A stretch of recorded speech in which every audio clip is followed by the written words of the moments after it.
book lovers, this is Amy. I'm a bookseller at BookBug and this is a bookstore in Kalamazoo, Michigan. Welcome to our YouTube channel. Today I'm doing the Harry Potter spells book tag because we all could use a little bit more magic in our lives. Number 1, Accio. What's an upcoming release that you wish you could get your hands on right now? And one of the books that I've been thinking a lot about lately is called These Violent Delights by Chloe Gong. It's a YA revamping of Romeo and Juliet set in 1920s Shanghai, but with monsters. So yes, please, that sounds amazing. Number 2, Alohomora. You know, the unlocking spell. That's a favorite series starter.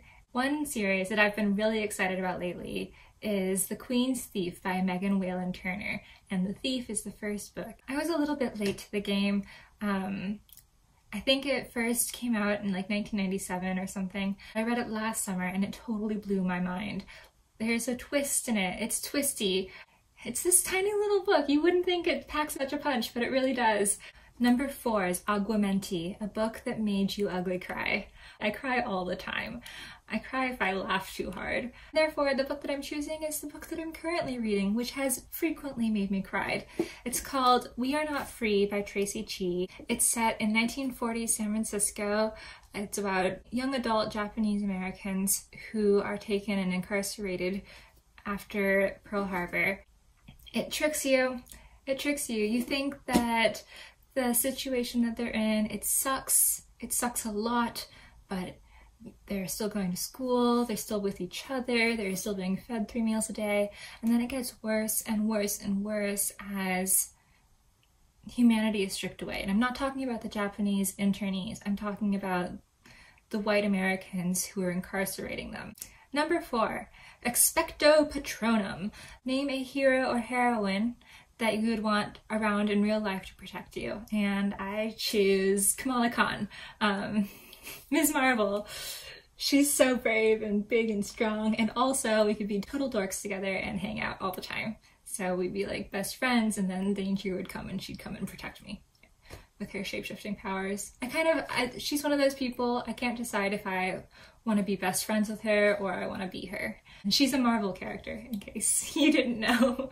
Number 5 is the Cheering Charm, which apparently we don't know the incantation of. So this is asking for a book that gives you all the warm fuzzies. One book that I read recently that gave me so many warm fuzzies is actually a picture book, and it's called My Best Friend by Julie Fogliano and illustrated by Jillian Tamaki. The words are beautiful, the illustrations are precious, and the combination is just that, you know, that beautiful precipice of nostalgia and heartbreak. I don't know how else to describe it. It feels so delicate and lovely. Yeah, I loved it. If you're in need of a picture book that'll warm your heart, My Best Friend is a perfect book. Go and find it in your local bookstores as soon as you can, or maybe find it online and have them deliver it to you. Number 6 is Imperio, a book that you wish you could make everybody else read because you loved it so much. I think that's kind of dark. Oh, everyone has free will and I'm happy with that. But if I could encourage everyone to read a book, I would say they should probably read The Prince and the Dressmaker by Jen Wang. It's a graphic novel and it is so cute and so fluffy and so fun, but it has like true depth in a really nice way. I think everyone needs to read it. It's so accepting and open and celebratory about being different. A truly wonderful book that everyone should read, but only if they want to. Number 7 is Lumos, a book that you purposefully spoiled for yourself. My answer is The Fault in Our Stars by John Green. I actually don't think I ever finished reading the book. I could tell it was going in a direction where I was getting really nervous, so I Wikipedia'd it and then didn't finish the book because I was like, okay, I know, I'm good, I'm done. Number 8, Wingardium Leviosa. This is a book with an uplifting ending or message, and weirdly enough, I'm gonna choose Middle Game by Shannon Maguire. This book was really, really dark It was super grim. My friend actually didn't finish it because he thought it was too dark. But I feel like that made the ending all the brighter. 9 is Crucio, a book that was painful to read. My answer is going to be Small Things by Mel Tregoning. The book was published posthumously. She's dealing with a lot of depression. Sean Tan, who is the author of many beautiful, beautiful illustrated picture books and graphic novels, decided to help finish and publish the story. And it's a wordless graphic novel about feeling alone and depressed. And it has a very hopeful ending, but knowing what happened in the real world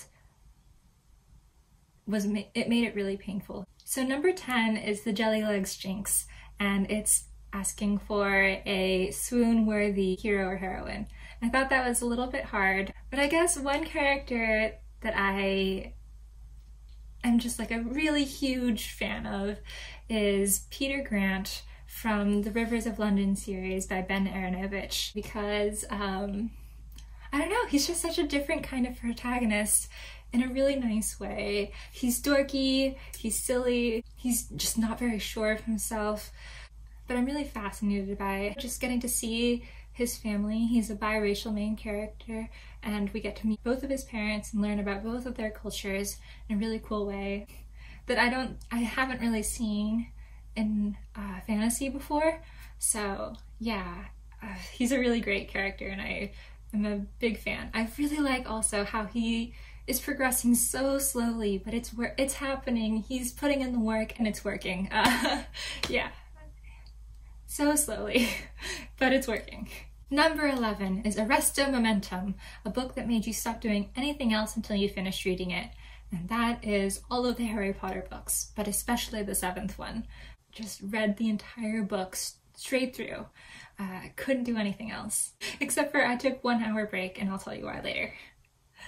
Number 12 is Engorgio, a book series you wish had never finished. I don't know if I actually have a real answer for this. I don't actually finish a lot of book series that I read, mostly because I don't like endings. I don't like it when it's over.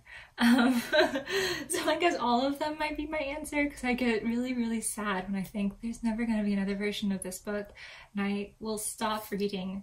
But one book series that I have finished, and I read over and over again whenever I'm feeling a little bit down, I'll reread these books. And that's the Dark is Rising series by Susan Cooper. Number 13 is Obliviate, a book that you wish you could forget that you ever read. My answer is The House of Salt and Sorrows by Aaron A. Craig, but only a small portion of it. The rest of it was fantastic. But there was one part of it that had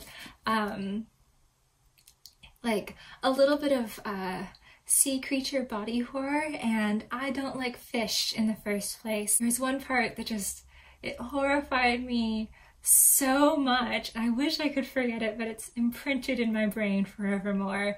I'm not gonna read it, but you should so you can see what I'm talking about. You'll know the part, I promise. Number 14, Stupefy, a book that had a shocking ending. It's going to be Jonathan Strange and Mr. Norrell by Susanna Clarke. I love this book so much, but I did not see the ending coming. It felt like all of it was just, it had this beautiful feeling of a classic fairy tale, but set in the Victorian ages in a really cool way. But then it accumulated into this storm of an ending that felt really, really cool, and I was just swept away. Number 15, Avada Kedavra, character death that destroyed you. And my answer is all the Harry Potter characters' deaths are not fair, and I hate that. When I read the 5th book, and Sirius Black, spoilers, when Sirius Black died, I was devastated, and of course my terrible little sister would say, Sirius Black is dead, I killed Sirius Black. And like, she would just laugh and say that over and over and over again, like a little Bellatrix Lestrange. And that was my spring break, and it was not fun. No. And then when George had his ear blown off, I was relieved, because I was like, my boys are safe, they're okay now, they've already had something bad happen to them, it couldn't possibly get any worse. And then it got worse. My cousin is George Weasley on my phone, and I'm Fred Weasley to her. Like, that's what we call each other. And so when Fred died, I was so upset I had to go outside and cry to myself for an hour because I was like ahead of her by a few hundred pages. And she couldn't know what was going on. And then when she got to the part, she came running over and gave me a big hug. But yeah. That broke my heart. And then Tonks and Remus and Hedwig, it's just not cool. Not cool. Luckily we have number 16, Anapneo, author who always gets you out of a slump. I choose Eva Ibbotson. She's a little bit like a Roald Dahl writer. It's a little bit avant-garde and ridiculous in a really positive and heartwarming way. Number 17 is Rictum Sempra, a book that always has you laughing out loud, and I choose The Night Watch by Terry Pratchett. It follows Sam Vimes and his police force, and every single character brings me so much joy, so it's laugh out loud funny.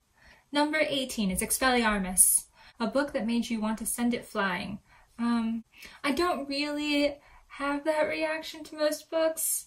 I don't really have a book that I want to send flying. I think the only time I've ever like actually thrown something out of frustration was a Rubik's Cube. I can remember the moment because I was so shocked at myself.